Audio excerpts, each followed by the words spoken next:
Joining us on the newsline, Bleakley Financial Group CIO Peter Boockvar, a good voice to check in with on this Friday. Peter, I wonder how much of this action to you feels material versus typical holiday Friday, end of summer kind of trading environment?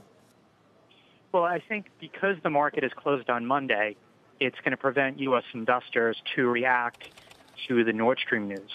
So Europe can wake up Monday morning and Dutch TTF natural gas prices can be up sharply, but we're not going to be able to respond to it here until Tuesday.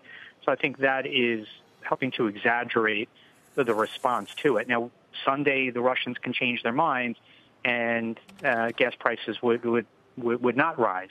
But again, I think the lack of being able to trade on Monday is a factor in this late-day sell-off.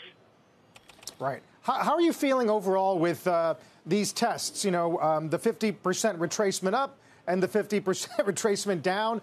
Some of the charts look extremely clean, and some people wonder, you know, can it be that simple? I think we saw a bear market rally. I mean, I think the challenges for the market is, yes, we have to deal with the economic implications of a sharp rise in interest rates and what that's going to mean for earnings in the back half of the year. But I also think that investors are trying to figure out, well, what's the right multiple to pay on this market? And we've had a multiple de-rating that started really last year. But even at 17, 18 times earnings, is that the bottom? And I don't think it is. I think in this rising rate environment, now we have QT underway, rates rising around the world. I think multiples still need to decompress. And I think that's what the markets are trying to manage here. But it's still going to be a very challenging macro environment because we're in a rate backdrop, a QT backdrop that's not conducive to sustainable rallies outside of the bounces like we just saw. That's interesting. You know, yesterday, prior to the recovery intraday, people were pointing to welcome to September, welcome to full QT. You've been a great watchdog on Fed balance sheet. Do you think that's really at top of mind? I don't think it was up until now that it's here.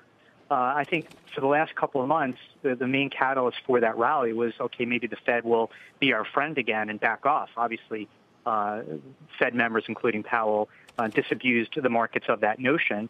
But you know, taking out $95 billion off their balance sheet per month is notable. And just as QE helped to grease the financial conditions wheel, QT could do the opposite.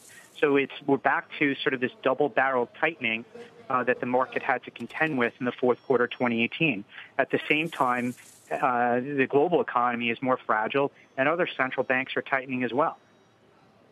Yeah, that's exactly right. Rate trajectory, balance sheet trajectory, seasonals. There's some stuff for the bears to work with right now. Peter, appreciate it. We'll talk soon.